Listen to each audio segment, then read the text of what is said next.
আসসালামু আলাইকুম ওয়া রাহমাতুল্লাহি ওয়া বারাকাতুহু হামিদান ওয়া মুসাল্লিয়ান ওয়া মুসাল্লিমা আম্মা বা'দ। বাংলাদেশে কয়েকদিন পর পর আকীদা নিয়ে একটা তুমুল বিতর্ক শুরু হয়। তো কিছুকাল ধরে আল্লাহ তাআলাকে নিয়ে একদল গবেষণা করতে গিয়ে তারা আকীদার ব্যাপারে জটিলতা সৃষ্টি করে ফেলেছে। একজন আরেকজনকে প্রশ্ন করে, বলো তো আল্লাহ তাআলা কোন জায়গায় বা কোন স্থানে আছেন? তো যাকে প্রশ্ন করে সে আবার জবাব দেয় আল্লাহ তাআলা আরশে আছেন, কেউ বলে আল্লাহ তাআলা সর্বত্র বিরাজমান আছেন।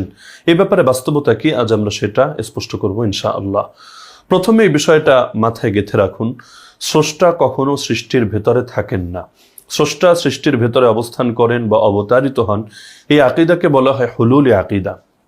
যেমন হুসাইন ইবনে মানসুর হাল্লাজ সে বলতো আনাল হক, আমি আল্লাহ। কিন্তু আহলুস সুন্নাত ওয়াল জামাত তারা এ ধরনের আকীদা কখনোই পোষণ করেন না। খ্রিস্টানরা বলে আল্লাহ তাআলা যীশু খ্রিস্টের মধ্যে অবতারিত হয়েছেন। বিভিন্ন মুশরিকরা বলে আল্লাহ তাআলা আগুনের মধ্যে, পাথরের মধ্যে, গাছের মধ্যে অবতারিত হয়ে থাকেন। তো আমাদের আকীদা স্রষ্টা সর্বদা সৃষ্টি থেকে আলাদা থাকেন, সুতরাং এটা কখনোই সম্ভব না স্রষ্টা তার কোনো সৃষ্টির মধ্যে অবস্থান করবেন। সুতরাং সকল স্থান যেহেতু মাখলুক, সকল জায়গা যেহেতু মাখলুক, সকল দিক যেহেতু মাখলুক, সকল দেহ যেহেতু মাখলুক, সুতরাং রব্বুল আলামিন তিনি স্থানের ঊর্ধ্বে, কালের ঊর্ধ্বে, তিনি দিকের ঊর্ধ্বে, বরঞ্চ এগুলোর স্রষ্টা তিনি। হ্যাঁ, এখন কোরআন এবং হাদিসের মধ্যে যে জাতীয় বক্তব্য এসেছে যেখান থেকে বুঝে আসে যে রব আরশের ঊর্ধ্বে সমুন্নত আছেন, আবার কোথাও থেকে বুঝে আসে তিনি তোমাদের সঙ্গে আছেন যেখানেই তোমরা থাকো না কেন, এগুলোর ব্যাখ্যা কি? তো এগুলোর ব্যাপারে আহলে সুন্নাত ওয়াল জামাতের আকীদা হলো, আমরা কোরআন এবং হাদিসের মধ্যে যা যা এসেছে, যেভাবে এসেছে তা মানব, কিন্তু এই জাতীয় বিষয় যেগুলো আমাদের বুঝের অতীত, বুঝের ঊর্ধ্বে, এগুলোর হাকিকত বা এগুলোর বাস্তবতা এবং স্বরূপের জ্ঞান আল্লাহ তাআলার ইলমে ন্যস্ত করব। যেমন কোরআনে 6 জায়গায় আছে আর রহমান আলাল আরশি ইস্তাওয়া, রহমান আরশের ঊর্ধ্বে ইস্তেওয়া করেছেন, অথবা কেউ কেউ অনুবাদ করে সমুন্নত হয়েছেন। তো এখন এই সমুন্নতির স্বরূপ কি? তিনি কি স্থানগতভাবে সমুন্নত হয়েছেন? যেমন কেউ 2 তলায় আছে আর কেউ নিচতলায় আছে, যে নিচতলায় সে তার তুলনায় 2 তলায় যে আছে সে রবের বেশি নিকটে। ইতিপূর্বে এমন দাবিও কেউ করেছে, আমি একটা কিতাবে এমনও দেখেছি, আরো 700-800 বছর আগে লেখা কিতাব, সেখানে এমন উদ্ভট দাবিও করেছে যে যে ব্যক্তি পাহাড়ের চূড়ায় অথবা মিনারের আগায় উঠেছে সে রবের অধিক নিকটে ওই ব্যক্তির থেকে যে পাহাড়ের নিচে আছে অথবা মিনারের নিচে আছে। নাউযুবিল্লাহ। ইমাম আবু হানিফা রাহিমাহুল্লাহ এই জাতীয় আকীদাকে খণ্ডন করেছেন শক্তভাবে। তিনি বুঝিয়েছেন যে আল্লাহ তাআলার নৈকট্য এবং দূরত্ব এগুলো কখনো স্থানগত বিবেচনায় না, বরঞ্চ এগুলো হলো সন্তুষ্টি লাভ এবং ভালোবাসা ইত্যাদি বিবেচনায়। তো আল্লাহ তাআলার জন্য কখনো স্থান সাব্যস্ত করা যায় না, এমনকি স্থান আছে কথাও কল্পনা করা যায় না। ইমাম আবু হানিফা রাহিমাহুল্লাহ বলেন, যে ব্যক্তি বলবে আল্লাহকে আসমানে না জমিনে, সে কাফের। একইভাবে যে বলবে আল্লাহ আরশে, সে আরশকে আসমানে না জমিনে, সে কাফের। এর ব্যাখ্যা কি? ইমাম আবু হানিফা রাহিমাহুল্লাহ নিজেই এই বাক্যের শেষে গিয়ে বলেছেন, লিআন্না হাযাল কাওলা ইউহিমু আন্না লিল্লাহি মাকানা ওয়া মান তাওয়াহামা আন্না লিল হাক্কি মাকানান ফাহুয়া মুশাব্বিহুন। কারণ এই জাতীয় কথা যে বলে সে মূলত কল্পনা করে বা সংশয় সৃষ্টি করে যে আল্লাহ তাআলার স্থান রয়েছে, আর যে ভাবে আল্লাহর স্থান রয়েছে সে কাফের। তো যে বলে আল্লাহ আসমানে না জমিনে, আল্লাহ আরশে, সে আরশ আসমানে না জমিনে, এগুলোর দ্বারা সুনির্দিষ্টভাবে সে যদিও স্থান বা জায়গা সাব্যস্ত করছে না, কিন্তু সে যেহেতু এই সংশয় উপস্থাপন করছে যে আল্লাহ অবশ্যই কোন স্থানে থাকেন, আর সেই স্থান কোনটা এটা তার সামনে অস্পষ্ট, কিন্তু স্থান থাকার কথা যেহেতু কল্পনা করেছে, এজন্যই সে কাফের। কারণ ইমাম তাহাই রাহিমাহুল্লাহ লিখেছেন, ওয়ামান ওয়াসাফাল্লাহ বিমা'নাম মিন মা'আনিল বাশারি ফাকাদ কাফার। আল আকীদাতুত তাহাওয়িয়ায় তিনি আহলে সুন্নাত ওয়াল জামাতের 105টা আকীদার অন্যতম আকীদা হিসেবে উল্লেখ করেছেন এটাকে, যে ব্যক্তি আল্লাহকে কোনো মানবীয় গুণে গুণান্বিত করবে সে কাফের হয়ে যাবে। এজন্য ফতোয়ার কিতাবে আপনারা পাবেন আল বাহরুর রায়েক, ফতোয়া আলমগিরি, ফতোয়া শামি ইত্যাদির মধ্যে যে আল্লাহ তাআলার সামনে বসা শব্দ প্রয়োগ করবে, যে মান আতলাকাল কউদা ফি হাক্কিহি, আল্লাহ তাআলা বসেন, তিনি উপবিষ্ট হন, সে কাফের হয়ে যাবে। কারণ স্রষ্টা সর্বদা সৃষ্টি থেকে ঊর্ধ্বে থাকবেন, সৃষ্টির গুণাবলী থেকে তিনি সদা সর্বদা পবিত্র হবেন। লাইসা কামিসলিহি শাই, তার অনুরূপ কোনো কিছুই নেই। ওয়ালাম ইয়াকুন লাহু কুফুয়ান আহাদ, কোনো কিছুই তার সমকক্ষ হবে না। হ্যাঁ, তো আমরা একই সঙ্গে কোরআনের মধ্যে যা আছে সবগুলো মানি। কোথাও বলা আছে যে তিনি আরশের ঊর্ধ্বে সমুন্নত, আমরা এটাও মানি। তবে এই সমুন্নতির স্বরূপ কি এটা আল্লাহর ইলমে হাওয়ালা করি, এর দ্বারা আল্লাহ তাআলার জন্য কোনো স্থান সাব্যস্ত করি না।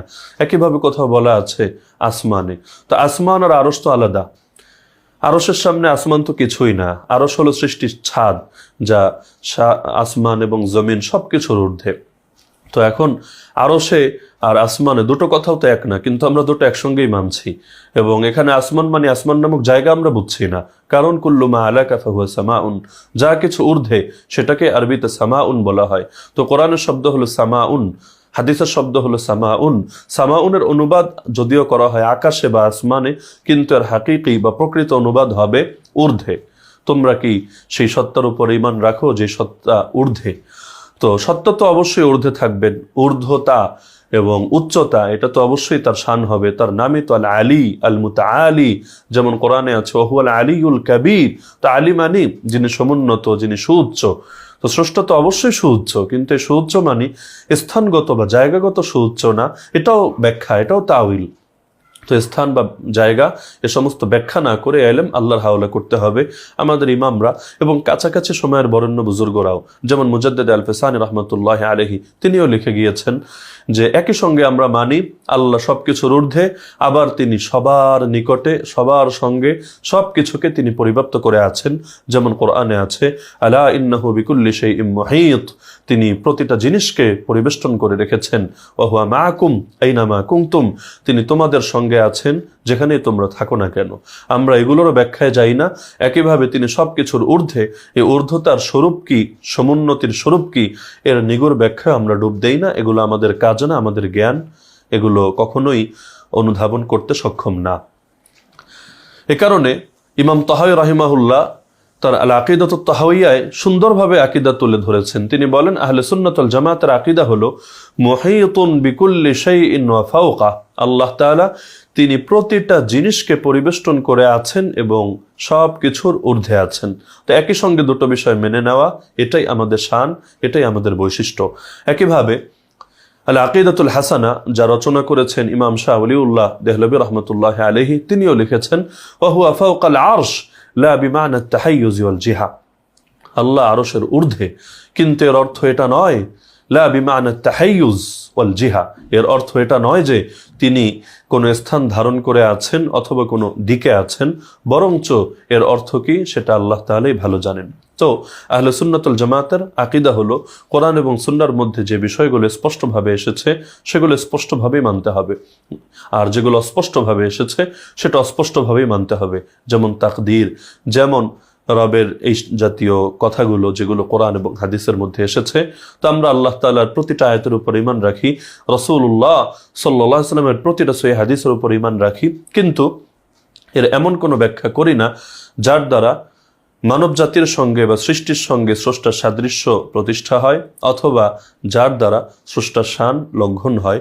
বরং মনে রাখতে হবে স্রষ্টার ব্যাপারে মূল আকীদাই হলো আত-তানজীহ, তাকে পবিত্র এবং মুক্ত ঘোষণা করতে হবে। তিনি কখনোই সৃষ্টির মতো না, তিনি কখনোই কারো মতো না। ওয়ালাহুল মাসালুল আলা ওয়া হুয়াল আলিউল কাবীর।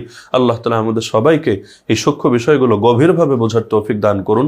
আর যারা সহিহ আকীদার নামে গলদা আকীদা মানুষের অন্তরে প্রবেশ করায়, আল্লাহ তাআলা তাদের বিভ্রান্তিকর ফিতনা থেকে উম্মাহকে হেফাজত করুন। আমিন।